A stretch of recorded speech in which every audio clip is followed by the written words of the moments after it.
Well, all you turkey guys out there, I have a very special treat. I have the privilege of hunting out here in Ohio with Mr. Bill Epeards. Bill is world renowned as one of the best turkey callers in the country. He does seminars. He's actually judged a couple of world championship turkey calling contests. And I hunted with him yesterday, and the sounds that this guy can make with a diaphragm call or a slate call or whatever he holds are unbelievable. So I wanted to take a quick minute and have Bill kind of demonstrate some of the turkey calling techniques that he uses. I've been very fortunate to kill 18 Grand Slams of turkeys and 2 World Slams, and a couple of them have been with a bow and arrow set. So the hex suit, you don't have to be a world champion to call turkeys and to have a good time, but this hex suit sure makes my job a lot easier. And a lot of mistakes that people make is think they have to use a mouth diaphragm call before they can harvest a turkey. That's not true. I've been taught by one of the world's best, Dick Kirby and Chris Kirby and Ernie Calandrelli at Quaker Boy Game Calls, who I've been with for 40 years. And these guys have taught me to use all types of call, whether it's a wing bone, whether it's a tube call, whether it's a friction call, whether it's a mouth call.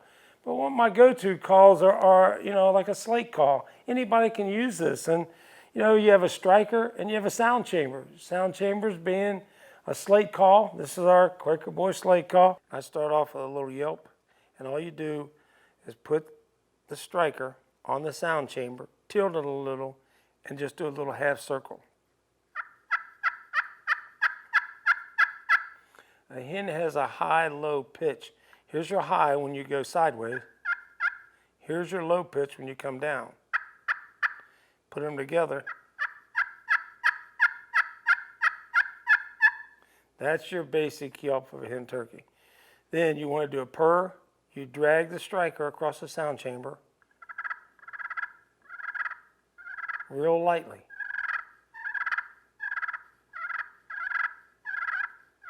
It's your basic purr. You want to do a cluck, put a little more pressure, do a sharp like this. You don't want to lay all your cards out on a table. If they respond to the yelp, you're reversing Mother Nature's call. That turkey is gobbling for one reason. That's to call his girlfriends to him. Here I'm trying to make the sound of a hen to call that gobbler to me, and that's what makes turkey hunting so much fun.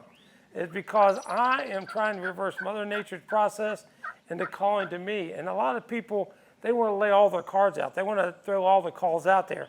If he responds to the basic yelp, just use a yelp. If he doesn't respond, or he gobbles and just stays out there and strutting, you can see him 100 yards, then you throw a few more cards out. And you run a call. When you run a call, it's like completing a sentence. I'll do the basic yelp. Then I'll do a purr. Then I'll do a cluck.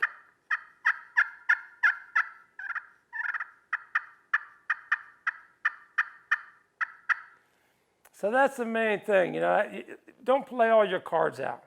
So if you are a bow hunter, an avid bow hunter like Mike is, and you wear this hex suit, that gives you a better odds in your favor.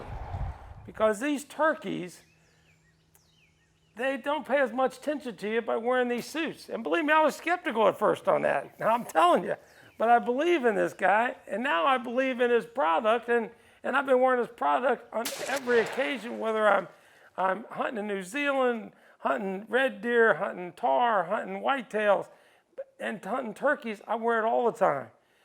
And this allows me to up the game a little bit because it allows these birds to get closer. And if you're hunting with a bow, which Mike hunts with, a mouth diaphragm. A mouth diaphragm is the hardest part is getting in your mouth. I trim my calls down. And what I do is I use a multi-reed call, and a short reed always goes down on a multi-reed call, and you want to get it in your mouth and say chick.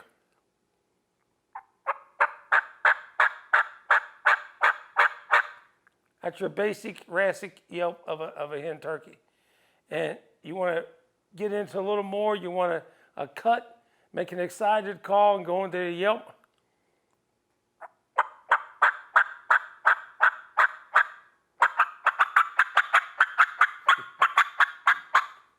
But here's the advantage of using a mouth call. Rainy weather like we're having today, they do make waterproof slate calls. If you're using a non-waterproof call, you better keep these dry. One thing about this mouth diaphragm, especially if you're hunting with a bow and arrow set,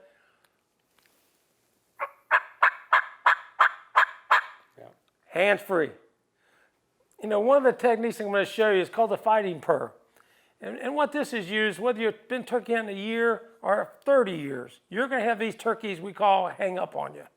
And what that means, the gobbler is out there gobbling his head off. He's walking back and forth, gobbling his brains out, but he's not moving any closer to you. And he's trying to call the hen to him at that point. That's exactly right. He is gobbling to let that hen know he's there and that hen's to go out to him.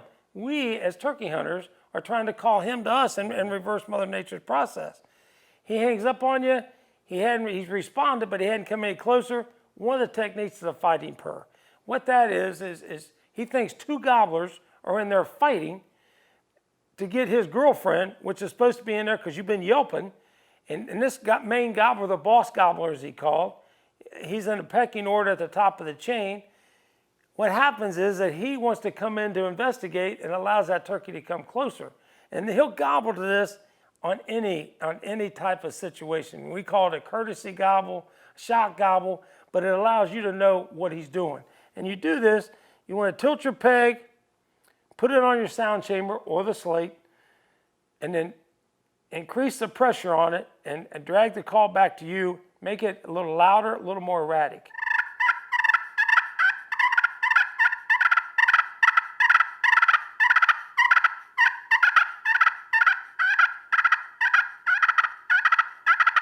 He's going to respond to that, and this could trick that old gobbler to come in about 20 yards closer and allow you to get a shot. So the next time you go turkey hunting, learn how, once you perfect one call, whether it's friction, mouth, tube call, lay it down.